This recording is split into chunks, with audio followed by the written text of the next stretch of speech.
हमको हड़ताल, संघर्ष, धरना प्रदर्शन की कोई जरूरत नहीं है। अब शिक्षकों के लिए न्याय देने वाली सरकार आ गई। आपने अखबारों में पढ़ा होगा या टीवी पर, अन्य चैनल पर, यूट्यूब पर, फेसबुक पर, व्हाट्सएप पर कि सरकार परीक्षा लेने की तैयारी जोर शोर से कर रही है और उसके लिए एक महत्वपूर्ण बैठक आयोग के साथ शिक्षा विभाग में आयोजित है सोमवार को ही 29 तारीख को। आपके मन में तरह तरह के प्रश्न उठ रहे होंगे। सवाल यह है, इस बात को आप समझ रहे होंगे, आप सब पढ़े लिखे हैं, MA, CE, MA, M.Com, DLED, PhD, बहुत अनुभवी हैं, बहुत दिनों से पढ़ा लिखा रहे हैं। और दूसरा भी आपने पढ़ा होगा, कुछ दिन पहले सामान्य प्रशासन विभाग के अंतर्गत एक विकास आयुक्त का पद होता है जिसके नियंत्रण में प्रशासकीय विभाग पद वर्ग की स्वीकृति करता है राज्य के प्रत्येक विभाग से। उसमें जो सरकार का प्रस्ताव था वह था जो उत्क्रमित, जो प्राथमिक, मध्य से माध्यमिक, माध्यमिक से +2 हुए हैं, उसके लिए ही पदों का सृजन 1,78,000 हुआ है। बाकी जो सरकार गुमराह करती है कि पुराने शिक्षकों को भी हम कहते हैं परीक्षा दीजिए और राजकर्मी का दर्जा देंगे। कहाँ सरकार कह रही है कि आप परीक्षा दीजिए? आपके संबंध में अलग से विचार करेंगे। जब सरकार ने विचार ही नहीं किया है आपके लिए तो आप धड़फड़ क्यों कर रहे हैं, क्यों जल्दीबाजी कर रहे हैं, क्यों कानाफूसी कर रहे हैं, एक दूसरे से क्यों पूछ रहे हैं? कोई कंप्यूटर साइंस के टीचर है वो क्यों किताब खरीद रहे हैं, इधर उधर क्यों दौड़ धूप कर रहे हैं, सिलेबस में क्या क्या छोड़ दिया, क्या इससे क्या माथापच्ची करने की जरूरत है? मान लीजिए सभी पुराने शिक्षक 4-4.25 लाख परीक्षा में बैठ जाए तो उस जहाँ पद ही नहीं है। सरकार तो हम जो रोजगार प्राप्त शिक्षक हैं उसको बेरोजगार करने की साजिश की है और अभी तक उसका विज्ञापन नहीं निकला है। आज तक जितने भी विभाग का विज्ञापन आप पढ़ते होंगे भिन्न भिन्न अखबारों में या आप निकालते होंगे नेट से, उसमें लिखा रहता है आवेदन देने की अंतिम तारीख 1, अर्हता यानी क्या क्वालिफिकेशन हमें चाहिए इस पद के लिए वो लिखा रहता है। उसमें परीक्षा की तिथि कहाँ लिखा रहती है? इसके लिए जो व्यवस्था सरकार करती है कि कितने आवेदकों ने आवेदन किया है उसकी संख्या के आधार पर कितने परीक्षा केंद्र हमारे निर्धारित होंगे, 1 चरण में लेंगे, 2 चरण में लेंगे, उसी संख्या बल के आधार पर व्यवस्था की जाती है। आपको इस अध्यापक नियमावली 2023 का अध्ययन करना चाहिए।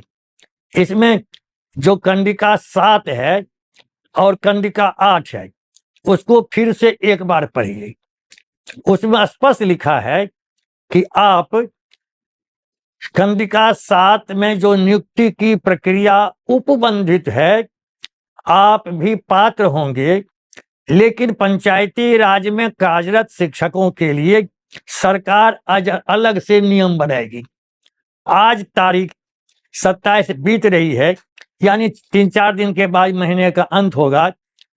कंडिका 8 को अभी तक सरकार ने स्पष्ट ही नहीं किया है, इसलिए आप जल्दीबाजी में कोई फैसला शायद नहीं लेंगे। क्योंकि आप में इतना विवेक है, इतना ज्ञान है और लगातार संघर्ष करते रहने का भी अनुभव आपको प्राप्त है, लेकिन अभी तक तो न विज्ञापन निकला है और इस सरकार का जो आयोग है उसने एक शेड्यूल जारी किया है, उसको भी आपने देखा होगा। और मैं शुरू से कह रहा हूं कि लोकसभा चुनाव के पहले सरकार की नियत ही नियुक्ति की नहीं है, ये साफ साफ दिमाग में बैठा लीजिए। और 2024 जो ही प्रारंभ होगा तो महीना 2 महीना बीतने के साथ लोकसभा के लिए आचार संहिता की घोषणा हो जाएगी, स्वतः नई योजना बंद हो जाएगी। तो लोकसभा चुनाव के बाद फिर जो विधानसभा की अधिसूचित होगी उसमें बहाली की कुछ उम्मीद की जा सकती है। तो हड़ताल, संघर्ष, धरना प्रदर्शन की कोई जरूरत नहीं है। अब शिक्षकों के लिए न्याय देने वाली सरकार आ गई और बिना कुछ कहे वेतनमान भी हमको 7वें वेतन आयोग की अनुशंसा के मुताबिक मिल जाएगा और जो भी विसंगतियां हैं पिछले वेतनमान की सारी विसंगतियां दूर हो जाएगी। विसंगतियों के संबंध में सारा प्रस्ताव फेंक दिया रद्दी की टोकरी में वित्त विभाग, और वहां माननीय विजय बाबू पूर्व शिक्षा मंत्री बैठे हुए, कहीं कोई माने ऐसी बात ही नहीं हो रही है कि पिछली विसंगतियों को भी दूर कर दे। इसलिए मैं बार बार अनुरोध करता हूं कि लोकतंत्र की रक्षा के लिए, संविधान की रक्षा के लिए और आपकी सरकार पर जो कलंक लग रहा है उसको दूर करने के लिए भी बिहार माध्यमिक शिक्षक संघ तमाम शिक्षकों से अपील करता है, आह्वान करता है कि हम लड़ेंगे, शांति पूर्वक लड़ेंगे, अनुशासनबद्ध होकर के लड़ेंगे और नेतृत्व की भूख को मिटा करके लड़ेंगे, क्योंकि यह सामान्य हित है।